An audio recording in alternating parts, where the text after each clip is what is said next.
broadcast is now starting. All attendees are in listen-only mode. Welcome to Coleman Report Live. Today is Fraud Friday. Today we're joined by Jon Winick, CEO of Clark Street Capital. Very excited to have Jon on, and we're going to cover some topics in Jon's BAM report. In addition to that, we have our favorite Fraud Friday stories from the plane. So, Jon, deposits are falling, and I find that very interesting because banks are now paying interest rates on deposit accounts that we've not seen in 10, 15 years. Jon, tell us what's going on. Yeah, I heard if you have $5 million to put in a bank, you can earn 6%. So, yeah, that's crazy. Yeah, I mean, I can't say this is a shock, but you know, when S&P looked at the quarterly bank profile, which came out a couple weeks ago, they're able to extrapolate that the entire deposit universe of the banks declined by, roughly 5% on a year-over-year basis.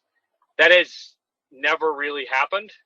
Of course, we've never had such an explosion of bank deposits in a short period of time because of the pandemic relief. So this isn't shocking.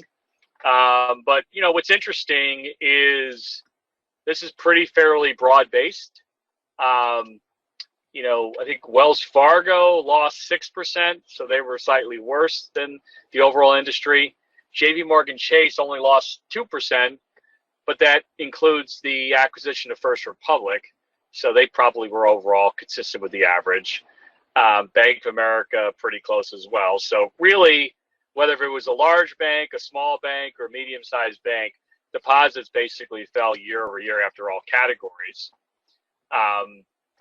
I would say the big distinction is while deposits fell for everyone, the largest banks have been the stingiest in raising yields on deposits.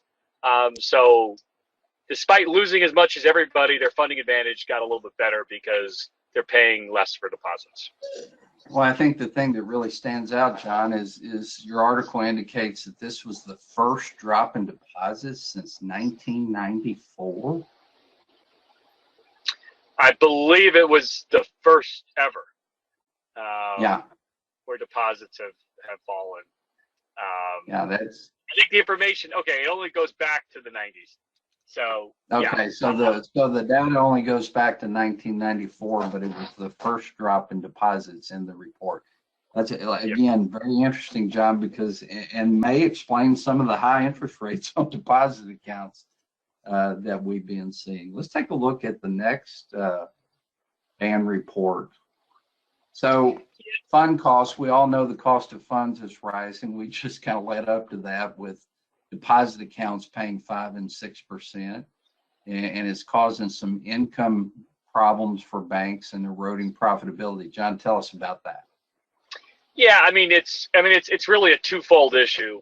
One, you're having to pay more for deposits, and the second issue is you're basically being forced to carry more liquidity and to have additional borrowings of your own.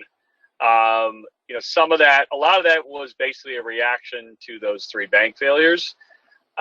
Even the most strained banks are carrying a multiple of 2, 3x, 4x of liquidity versus uninsured deposits.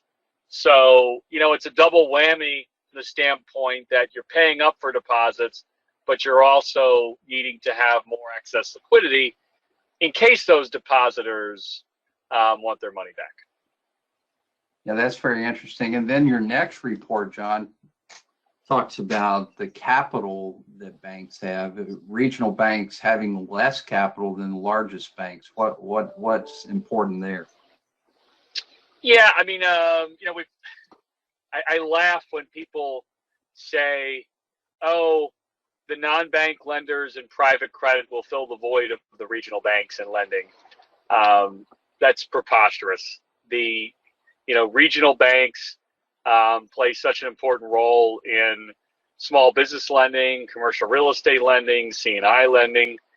And they're being hit on two fronts. I mean, obviously we talked about their expense, but the new capital rules that were proposed are going to force regional banks to boost their capital by about 20%.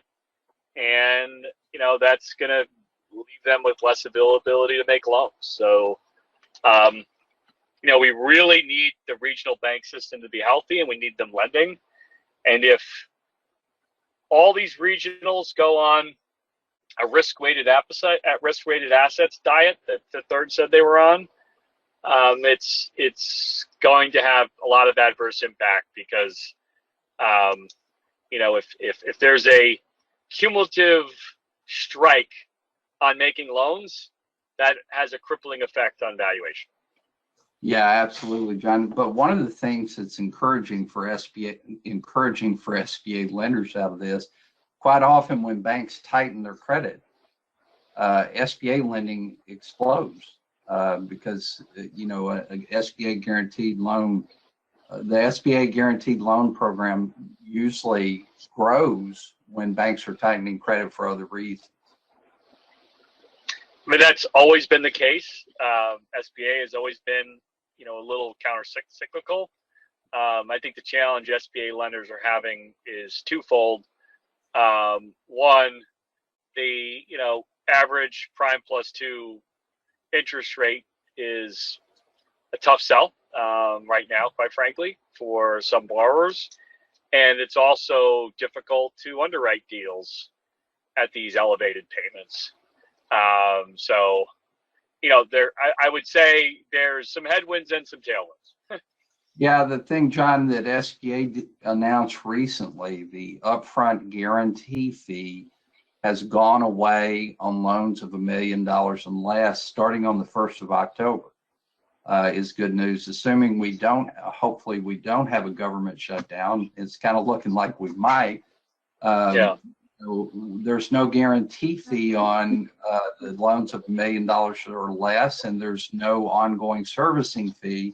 So banks potentially, John, could get a little more competitive on their interest rate with the ongoing fee going away, at least on smaller SBA. That's hard. I mean, that sounds like a very good idea. Yeah, absolutely. We really appreciate you. John's in his car. He's traveling to a meeting, and we appreciate you joining us, and we always appreciate your insight, John, on what's going on with banking. Yeah, we have a webinar next Tuesday at 1 o'clock. This is I think the 5th one of these we've done. We're bringing back a team that was very well regarded last time. Jim McAlpin is a bank attorney who works with thousands of banks, I think even hundreds of banks in the Southeast and nationwide. He heads up Brian Kay's banking practice. We have Performance Trust, Umrai Gill, which is a firm that manages the securities portfolios for hundreds of banks. And we have Josh Siegel, who probably is the one person on Wall Street who understands the banking system. So it should be a great group.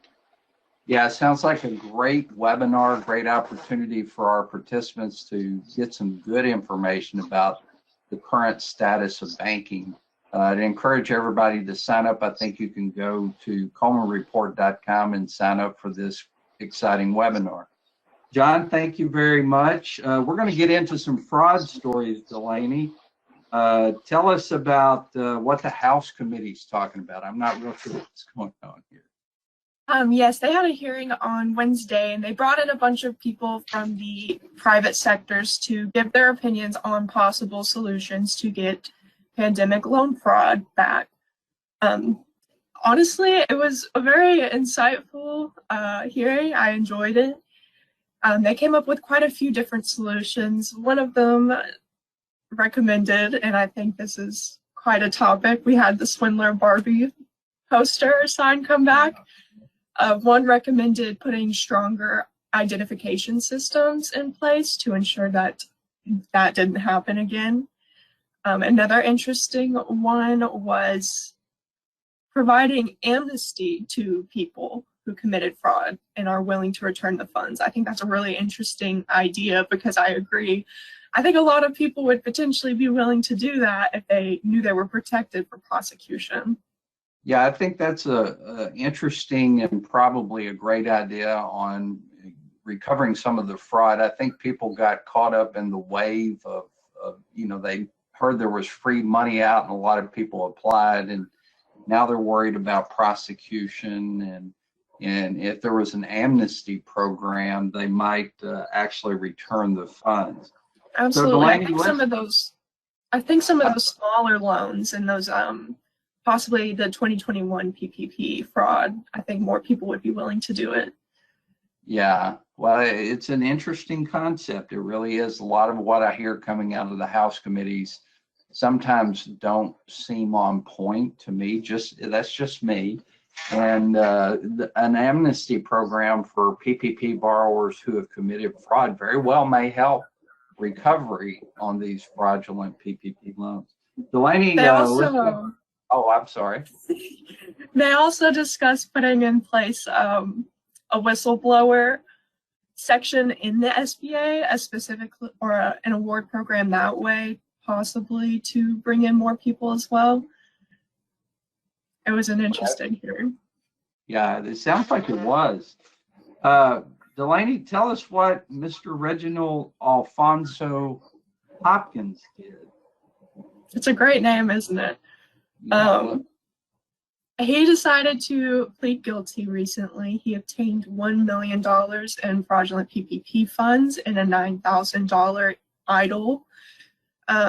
He worked with another individual who helped him.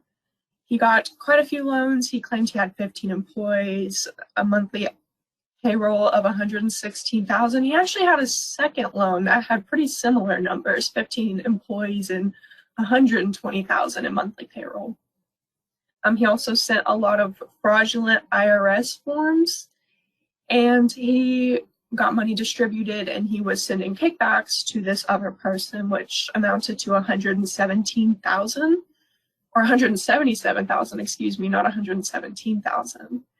Once he got these funds, he was sending it to friends and family members, associates, making withdrawals. He was paying off debts, and he also used some of the funds to purchase an auto body repair shop so that he could seek a PPP loan for this entity as well.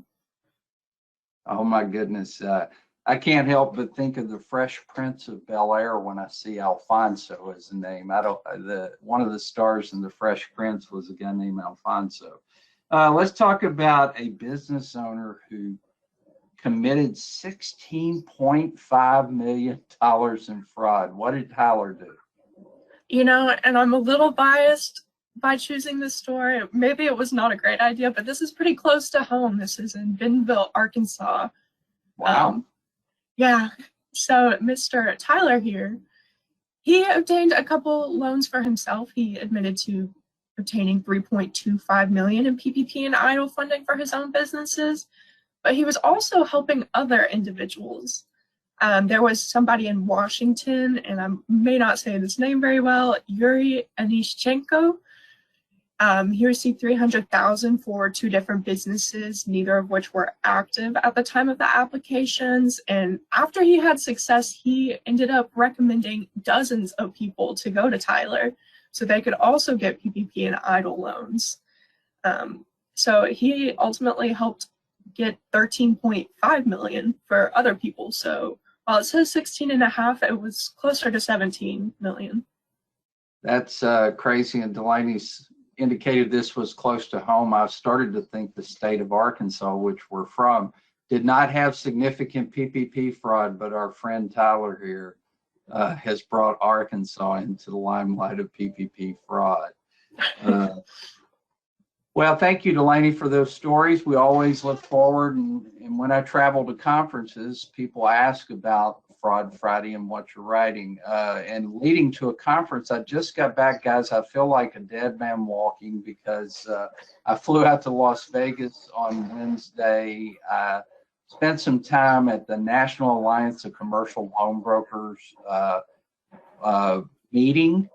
There were a tremendous number of loan brokers, SBA lenders, hard money lenders, and different people across the country who are trying to give funding to small businesses. It was exciting. And then the next morning gave a presentation to the loan brokers about SBA lending, the SOP changes that impact them, some of the changes that would give them new opportunities to pursue loan opportunities. And I covered what SBA rules in the SOP are specific to the brokers.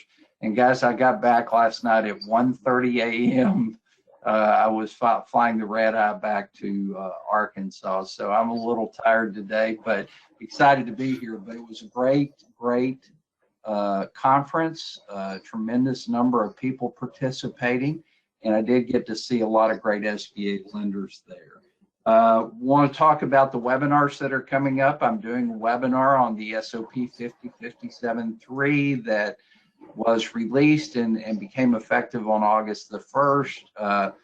Probably one of the great takeaways with this is just covering the uniform purchase package, which was one of the big changes. So make sure and sign up for that. Also, remember, you can get the SOPs. Oh, I'm sorry. There's also a webinar, Do What You Do, updated for the new SOP 5010-7. That webinar is going to be on October the 18th. Make sure and sign up for that as well. Guys, you can get copies of the SOPs. I'm going to show you. I've got one over here, guys. Hold on. You can get a hard copy of the SOP 5010-7 on Amazon. So if you're like me and you like holding a book in your hand, and I've got highlighted sections throughout the SOP. I do read it as a PDF document, but sometimes, guys, I just like to have this on my desk so I can pull it out and look something up. You can get those on Amazon. And also remember, Coleman Reports on YouTube. Not only can you watch us Monday and Friday here, but if you miss it, you can always check it out on YouTube and watch the Coleman Report Monday and Friday show. So guys, we love doing this show for you. We love providing information about SBA lending. I know you all love the fraud stories on Friday and the information from Jon Winick and Mr. Riosti on Mondays. Thank you for participating today, and have a great weekend. Can't wait to see you next Monday. Thank you. Happy end of fiscal year 23.